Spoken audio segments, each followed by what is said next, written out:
శ్రీ గురు గణేష మేధా దక్షిణామూర్తి సహిత శ్రీ బాలాత్రిపురసుందరై నమః. సనాతనం ప్రేక్షకులకు శుభోదయం. కార్తీక మాస మహత్యాన్ని అత్యంత శ్రద్ధాభక్తులతోటి మనం అందరం కూడా నిత్యం శ్రవణం చేస్తూ వస్తున్నాం. అందులో భాగంగా కార్తీక మాస పురాణంలో ఉన్నటువంటి 24వ అధ్యాయ కథా విశేషాలను ఈ రోజున తెలుసుకుందాం. ఇందులో మొత్తం మనకి 44 శ్లోకాలు ఉన్నాయి. ఈ 24వ అధ్యాయం నుంచి వరుసగా 6 అధ్యాయాలలో అంబరీషోపాఖ్యానాన్ని చెప్పడం జరుగుతుంది. ఈ అంబరీషోపాఖ్యానంలో కూడా కార్తీక శుద్ధ ద్వాదశి మహత్యాన్ని చాలా విస్తారంగా తెలియజేయడం జరుగుతుంది. కార్తీక మాసంలో భాగవతుల యొక్క కథలు కనుక విన్నట్లయితే భగవంతుడు వెంటనే అనుగ్రహిస్తాడు. కనుక పుణ్యప్రదమైనటువంటి ఈ కార్తీక మాసంలో మనం ఇలా నిత్యం కూడా భాగవత సంబంధమైనటువంటి కథలను మనం వినేటువంటి ప్రయత్నం చేద్దాం.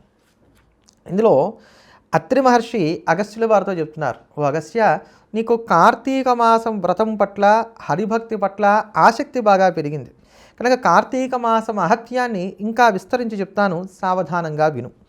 ఊర్జే అగస్త్యాతి ఫలద ద్వాదశి హరిబోధిని యత్ఫలం సర్వతీర్థేభ్యో తత్ఫలం ద్వాదశి తదా.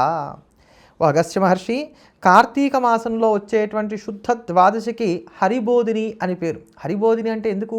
ఆ రోజున శ్రీమన్నారాయణ నిద్ర నుంచి మేలు కాంచుతాడు కనుక దానికి హరిబోధిని అనేటువంటి పేరు ఉంది. ఈ ద్వాదశి సమస్తమైనటువంటి తీర్థాల్లో స్నానం చేస్తే ఎంత పుణ్యం కలుగుతుందో అంతకన్నా అధికమైనటువంటి పుణ్యాన్ని కలగజేస్తుంది. యత్ఫలం సర్వయజ్ఞేభ్య తదసౌ హరిబోధిని భక్తిర్భవతి గోవిందే ఏకాదశ్యాం తదైవ చ తస్మాత్ ఆధిక్యఫలద ద్వాదశి విష్ణువల్లభ. అనేక రకాలైనటువంటి సమస్తమైనటువంటి యజ్ఞములు చేస్తే ఎంత ఫలితం కలుగుతుందో ఈ కార్తీక శుద్ధ ద్వాదశి అంత ఫలితాన్ని కూడా ఇస్తుంది. అంతేగాక ఈ ద్వాదశి విష్ణువు మీద ఏకాదశి మీద భక్తిని కలగజేస్తుంది కనుక ఇది విష్ణుమూర్తికి చాలా ఇష్టమైనటువంటి తిథి. సూర్యేందు గ్రహణాధిక్య ఏకాదశ్యాస్యతాధిక సమస్త పుణ్యఫలద ద్వాదశి విష్ణువల్లభ. ద్వాదశ్యాం యత్కృతం పుణ్యం తత్కోటి గుణితం భవేత్. ద్వాదశి సూర్యచంద్రగ్రహణాల కన్నా కూడా అత్యంత పుణ్యప్రదమైనటువంటిది. అందుకని ఇక్కడ గమనించండి, మనకి ఇవాళ రేపు గ్రహణాలు వచ్చాయంటే ఎంతసేపు రాశి ఫలాలు ఏమిటి, లేకపోతే గ్రహణం వచ్చిందని అంటే కనుక అది చాలా చెడ్డది ఇలా అనుకుంటున్నాం. కానీ గ్రహణాలని ధర్మశాస్త్రంలో కావచ్చు పురాణాల్లో కావచ్చు పుణ్యకాలంగా చెప్పారు. ఆ పుణ్యాతిశయాన్ని కోరుకునేటువంటి వారందరూ కూడా ఆ కాలాన్ని సద్వినియోగం చేసుకోవాలి. ఏదో అర్ధరాత్రి వేళ గ్రహణం వచ్చింది కదా మనం పడుకుంటే సరిపోతుందిలే, తెల్లారులు అయితే స్నానం చేస్తే సరిపోతుందిలే అని అనుకోవడానికి లేదు. ఆ గ్రహణాల్లో చేయవలసినటువంటి పట్టు విడుపు స్నానాలు చేయటం, గ్రహణ మధ్యంలో చక్కగా అనుష్ఠానం చేసుకోవడం, దాన ధర్మాది సత్క్రియలు చేయడం, ఇవన్నీ కూడా ఆచరించాలి. అలా సూర్యచంద్ర గ్రహణాల్లో చేసేటువంటి పుణ్యం ఏదైతే ఉంటుందో దానికన్నా ద్వాదశి అధికమైనటువంటి పుణ్యాన్ని ఇస్తుంది. ఏకాదశి కంటే 100 రెట్లు, ఇక్కడ 100 అంటే అనంతము అని చెప్పడానికి 100 అని అంటున్నారు, అంతటి పుణ్యాన్ని కలుగజేస్తుంది. సమస్తమైనటువంటి పుణ్యాలను కూడా ఇస్తుంది. ద్వాదశి నాడు చేసేటువంటి పుణ్యం 1,000,000 రెట్లు అధికమై ప్రకాశిస్తుంది. ద్వాదశి పుణ్యం కనుకనే అంటే ఆ రోజు చాలా గొప్పది కనుకనే ఆ రోజు ఏ కొంచెం ద్వాదశి గడియలు ఉన్నప్పటికీ కూడా ఆ కొద్దిపాటి ద్వాదశి గడియలు ఉన్నటువంటి రోజునే ఏకాదశికి సంబంధించినటువంటి ద్వాదశి పారణను చేసి తీరాలి. వ్రతాన్యన్యాని సంత్యజ్య ద్వాదశి లేశమాప్యది ద్వాదశ్యాం పారణం కార్యం నత్యజేత్ పుణ్యకాంక్షిభిః. అనేకమైనటువంటివి ఉన్నప్పటికీ వాళ్ళన్నింటినీ కూడా వదిలిపెట్టి ద్వాదశి ఏ కొద్దిపాటిగా ఉన్నప్పటికీ కూడా ఆ రోజునే పారణ చేయాలి. పుణ్యాన్ని కోరుకునేటువంటి వారు ఎప్పుడు కూడా ద్వాదశిని విడవరాదు. పారణ అంటే ఏంటంటే ఏకాదశి అంతా పూర్ణోపవాసం చేసి ద్వాదశి గడియలు ఉండగా శ్రీమన్నారాయణుని లక్ష్మీ సహితంగా పూజించి అన్నాన్ని భగవంతుడికి నివేదన చేసి దాన్ని ఆహారంగా స్వీకరించడం, ఇది పారణ అనబడుతుంది. ఈ ద్వాదశులన్నీ కూడా చాలా పుణ్యప్రదమైనటువంటివి. ఒక్కొక్క మాసంలో వచ్చేటువంటి శుద్ధ ద్వాదశి ఒక్కొక్క విశేషమైనటువంటి పేరుతో పిలువబడుతూ ఒక్కొక్క విశేషమైనటువంటి ఫలితాన్ని ఇచ్చేటువంటిదిగా ఉంటుంది. అందుకని వరాహ పురాణంలో దుర్వాస మహర్షి, ఇక్కడేమో దుర్వాస ఉపాఖ్యానమే వస్తోంది మనకి, ఇంకా ఈ దుర్వాసుడు అంబరీషుడు ఈ కథ ఇక్కడ సాగుతోంది కదా. ఈ దుర్వాస మహర్షి ద్వాదశి సంబంధమైనటువంటి విశేషాలన్నీ కూడా మనకి వరాహ పురాణంలో చెప్పినట్టుగా కనబడుతుంది. మరి అంత విశేషంగా ద్వాదశి గురించి తెలిసినటువంటి ఈ దుర్వాసుడు అంబరీషుడి దగ్గరికి వచ్చేసరికి ఎందుకు అలా చేశాడు, ఇదంతా కూడా ఇక్కడ చక్కగా జాగ్రత్తగా మనం తెలుసుకునేటువంటి ప్రయత్నాలు చేయొచ్చు. మొత్తం మీద ఒక్కొక్క ఏకాదశికి ఒక్కొక్క విశేషమైన ఫలితం ఉంది. ఒక్కొక్క ద్వాదశికి ఉండేటువంటి వైభవాన్ని వరాహ పురాణంలో చాలా విస్తారంగా కూడా తెలియజేయడం జరుగుతుంది. ఈ ద్వాదశుల్లో కూడా త్రిస్పర్శ ద్వాదశని, ఉన్మీలిని ద్వాదశని, పక్షవర్తిని ద్వాదశని అనేక రకాలైనటువంటి విశేషాలు ఉన్నాయి. త్రిస్పర్శ ద్వాదశి అంటే ఏంటంటే ఏకాదశి, ద్వాదశి, త్రయోదశి 3 కూడా కలిసి వస్తాయి. ఇలా ఉన్నదాన్ని త్రిస్పర్శ ద్వాదశి అంటారు. అది ఇంకా కూడా అనంతమైనటువంటి పుణ్యాన్ని కలగజేస్తుందని చెప్పని, అలానే విష్ణు శృంఖల యోగం అని చెప్పని ఇలా అనంతమైనటువంటి మనకు కనబడుతూ వస్తాయి. ఇవన్నీ మనం తెలుసుకోవాల్సినటువంటి అంశాలు. మనం ఈ రోజుల్లో ఏకాదశి ఉపవాసాన్ని ఇంచుమించుగా వదిలివేశాం, కానీ ఏకాదశి చాలా గొప్పదైనటువంటిది. సనాతన ధర్మంలో అత్యంత ప్రధానమైనటువంటి వ్రతం ఈ ఏకాదశి వ్రతం. ఏకాదశి రోజున ఉపవాసం చేసి ద్వాదశి కాలాన్ని అతిక్రమించకుండా భోజనం చేయాలి. అప్పుడే ఆ ఏకాదశి ఉపవాస ఫలితం ఏదైతే ఉందో అదంతా సంపూర్ణంగా వస్తుంది. ఇదం జానన్ పురా విప్ర అంబరీషాభిదో నృప మహాభాగవతోనైవ ద్వాదశిం పారణే జహు. ఇలా ఈ ద్వాదశి గురించి ఎందుకు చెప్తున్నారు, పారణ గురించి అనంటే, ఇలా ఈ పారణకి సంబంధించినటువంటి గొప్ప విశేషాలన్నీ కూడా మనకి అంబరీషోపాఖ్యానం ద్వారా మనం తెలుసుకోబోతున్నాం కనుక ముందుగా తెలియజేస్తున్నారన్నమాట. ఈ విషయం అంతా అంటే ద్వాదశికి ఉన్నటువంటి వైభవం అంతా బాగా తెలిసినటువంటి వాడు పరమ భాగవతుడైనటువంటి అంబరీష మహారాజు. కనుకే ఆయన ద్వాదశి పారణను విడవలేదు. ద్వాదశి ఉండగానే శ్రీమన్నారాయణుడికి నివేదించి అన్నాన్ని భుజించడం ఏదైతే ఉందో దాన్ని పారణ అంటారు కనుక అటువంటి పారణ ఆయన చేశాడు. ఒకప్పుడు ఏకాదశి వ్రతం చేసినటువంటి అంబరీషుడి దగ్గరికి ద్వాదశి గడియలు ఉండగా దూర్వాస మహర్షి వచ్చారు. వచ్చి నాకు ఆతిథ్యం ఇవ్వాలి అనేటువంటి మాటను అతిథి అనేటువంటి వంకతో అడిగాడు. దానికి వెంటనే అంబరీషుడు ఒప్పుకున్నాడు. సరే నాయన, నేను నా అనుష్ఠానం చేసుకొని వస్తాను అని చెప్పని స్నాన సంధ్యావందనాదులు చేసుకునటానికి గాను అక్కడి నుంచి దూర్వాస మహర్షి వెళ్ళాడు. ఎంతకీ రావట్లేదు దూర్వాసుడు.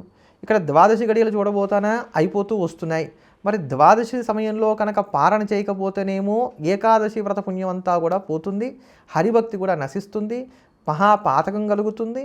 అలా అని చెప్పని ద్వాదశి పాలన చేయడం అంటే తానుగా ముందు భోజనం చేయడం చేసినట్లయితేనేమో అతిక్రమించినట్లుగా అవుతుంది. కనుక అతిథిని వదిలివేయడమా, దుర్వాసుని నిరసన చేయడమా, లేకపోతే ద్వాదశిని వదిలివేయడమా, ఏం చేయాలి అనేది ఈ అంబరీషుడికి పాలుపోలేదు.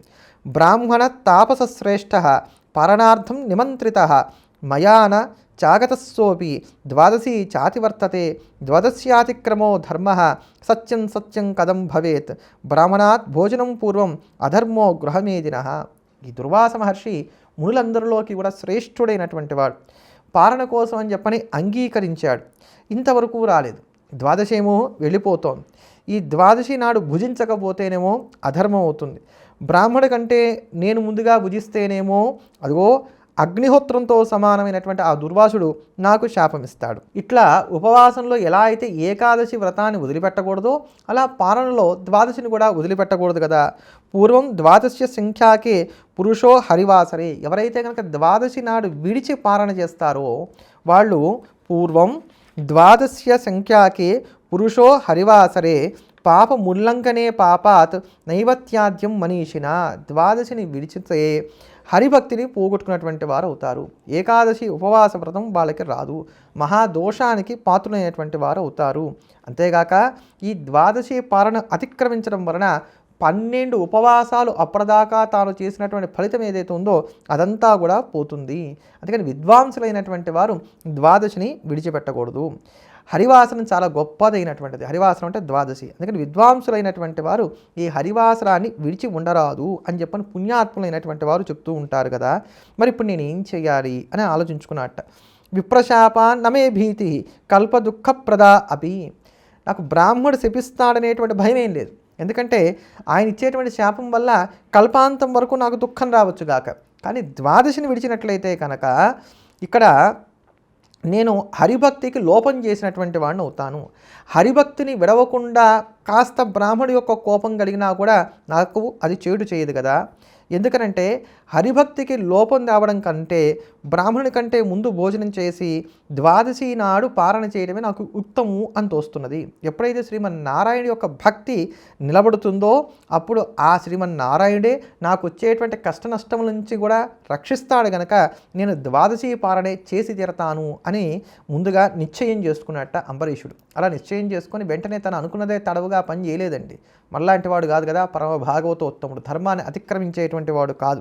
అందుకని ఆయన బాగా ఆలోచించి వేదవేత్తలైనటువంటి బ్రాహ్మణులందరినీ కూడా పిలిచి తనకు వచ్చినటువంటి ఆపద ఏదైతే ఉందో దాన్ని చెప్పాట. ఓ బ్రాహ్మణులారా, ఇదిగో దుర్వాస మహర్షి భోజనానికి వస్తానని అంగీకరించాడు, ఆయన ఇంకా ఇంతవరకు రాలా, ఆయన కోసం ఆగితేనేమో ద్వాదశి తిథి వెళ్ళిపోతుంది, ద్వాదశి తిథి నాడు పారణ చేయకపోతేనేమో ఏకాదశి వ్రతఫలం దక్కదు, అలా అని చెప్పని ద్వాదశి పారణ చేస్తేనేమో ఇంటికి పిలిచినటువంటి అతిథిని అవజ్ఞ చేసినటువంటి మహాపాతకం నాకు కలుగుతుంది. కనుక ఇందులో ఏది గొప్పదైనటువంటి పాపం, ఏది చిన్నదైనటువంటి పాపం, ఏది నేను ఆచరించవచ్చు, ఏది ఆచరించకూడదో మీరు నాకు తేల్చి చెప్పండి అని చెప్పి ఆ బ్రాహ్మణుని అడిగారట. అగ్ని సర్వేషు భూతేషు గూఢోయం పరమేశ్వర భుక్తే చతుర్విధం సర్వం అన్నం స్వాదుక్షుధాతుర. అప్పుడు ఆ బ్రాహ్మణులందరూ చెప్తున్నారు, నాయనా అందరిలోనూ కూడా జఠరాగ్నిగా ఉన్నటువంటి వాడు సాక్షాత్తు పరమాత్మే. ఆ అగ్ని ప్రాణవాయువు చేత కొట్టబడి ఆ జఠరాగ్ని ఎప్పుడు కూడా ఉద్దీప్తం చెంది భక్షభోజ్య చైహల్యోహ్యాత్మకమైనటువంటి చతుర్విధములైనటువంటి అన్నం మనం ఏదైతే స్వీకరిస్తామో అది ఆ అగ్ని యందు వ్రేల్చబడుతూ వస్తున్నది. అంటే అందరిలోనూ అగ్ని రూపంగా ఉన్నటువంటి పరమాత్మయే ఈ యొక్క పచనం చేసి అందరికీ కావలసినటువంటి తుష్టిని పుష్టిని ఇస్తున్నాడు. కనుక ఆ అగ్నిని ఎప్పుడు కూడా మనం పూజించాలి, అంటే అన్నపానాదులు స్వీకరిస్తూ ఉండాలి. అవజ్ఞ బ్రాహ్మణస్యయం అతిథే పూర్వభోజనం గృహస్థత్వమితి కృత్వా స్వయమేవ నిమంత్రితం. కాబట్టి ఇంటికి వచ్చినటువంటి శూద్రుడు కావచ్చు, చండాలుడు కావచ్చు, అతన్ని విడిచి భోజనం చేయడం అనేది ఎప్పుడు కూడా మంచిది కాదు. కాబట్టి ప్రాణసహితంగా అగ్ని సర్వసుర పూజితుడు అవుతున్నాడు కనుక సర్వభూతములందు ఉన్నటువంటి అగ్నిని నిత్యం పూజించాలి. ఇంటికి వచ్చినటువంటి శూద్రుని కానీ చండాలుని కానీ విడిచి పూజించరాదు. ఈయనో సాక్షాత్తు బ్రాహ్మణుడు, ఇతన్ని విడిచి ఎలా పూజిస్తావు? ఆ బ్రాహ్మణులో కూడా ఇతను పరమశ్రేష్ఠుడైనటువంటి వాడు, గృహస్థుడైనటువంటి వాడు స్వయంగా అతిథిని పిలిచి అతిథి కంటే ముందు తాను భుజించినట్లయితే గనక బ్రాహ్మణావమానం చేసినటువంటి వాడు అవుతాడు. బ్రాహ్మణ అవజ్ఞయా పుంసః సర్వమేవ వినశ్యతి ఆయుశ్రీర్యశ్చ యశోధర్మ శ్రేయో అన్యత్ మనసి స్థితం. బ్రాహ్మణావమానం ఎక్కడైతే జరుగుతుందో అక్కడ ఆయువు, ఐశ్వర్యము, కీర్తి, ధర్మము ఇవన్నీ నశిస్తాయి. అది ఇది అని ఏముందయ్యా, ఏవైతే వారు మనసులో తలుస్తారో అవన్నీ కూడా వారి విడిచి వెళ్ళిపోతాయి బ్రాహ్మణుని అవమానం చేసినటువంటి కారణం చేత అని చెప్తున్నారు. బ్రాహ్మణ కథితా సర్వ దేవతానాక సంస్థితా దేవతానామ వజ్ఞాత్ సర్వం నామ వినశ్యతి. బ్రాహ్మణులందరూ కూడా స్వర్గంలో ఉండేటువంటి దేవతలతో సమానమని చెప్పబడుతున్నటువంటి వారు కనుక దేవతలను తిరస్కరించడం చేత అంతా నశిస్తుందని మీకు వేరే చెప్పాలా? నేను జాతి మాత్రం చేతనే బ్రాహ్మణులు దేవతలో సమానులు అన్నప్పుడు ఈ దుర్వాసుడో తపస్సంపన్నుడు, ఇతని విషయంలో ఇంకా చెప్పడానికి ఏం మిగిలింది? కనుక బ్రాహ్మడు కోపించడం అనేటువంటిది మంచిది కాదు. బ్రాహ్మణి కన్నా ముందు భోజనం చేయకూడదు. హరేర్ దినస్య సంత్యాగే ప్రాచిత్తన్న విద్యతే. అట్లా అని ద్వాదశి పారణను విడిచివేయి అని చెప్పడానికి మాకు అవకాశం లేకుండా ఉంది. ఎందుకంటే ద్వాదశి పారణ గనక చేయకుండా ఉన్నట్లయితే దానికి ప్రాయశ్చిత్తం ఏమిటనేది కూడా మాకు ఎక్కడా కనబడట్లేదు. కనుక బ్రాహ్మణ అవజ్ఞకు ప్రాయశ్చిత్తము లేదు, ఈ ద్వాదశి తిథిని అతిక్రమిస్తే దానికి ప్రాయశ్చిత్తం లేదు. రెండు కూడా ప్రాయశ్చిత్తం లేనటువంటి పాపాలు అవుతాయి. వీటిల్లో ఒక్కొక్కటి పెద్దదైనటువంటి పాపం, మరొకటి చిన్నదైనటువంటి పాపం. కనుక ఇది గొప్పది, ఇది చిన్నది అని చెప్పేటువంటి స్థితి మాకు కలగడం లేదు అని ఇది సంచింత్య సకల బ్రాహ్మణ వేదవాదిన రాజానా మిదముచ్చుస్తే యథాతథ్యం సమాశ్రితా. బ్రాహ్మణులంతా కూడా ఇలా శాస్త్రాలను చక్కగా న్యాయపరంగా విచారించి యథార్థాన్ని ఆలోచించి రాజుతో ఇంకా ఇలా చెప్తున్నారట. ఏమని చెప్తున్నారు అనేది రేపటి అధ్యాయంలో మనం తెలుసుకుందాం. ఎల్లప్పుడూ దేశాన్ని ప్రేమిద్దాం, దైవాన్ని స్మరిద్దాం. స్వస్తి. హర నమ పార్వతీపతయేర్ హర హర మహాదేవ. సర్వం శ్రీ ఉమామహేశ్వర శ్రీచరణారవిందార్పణమస్తు.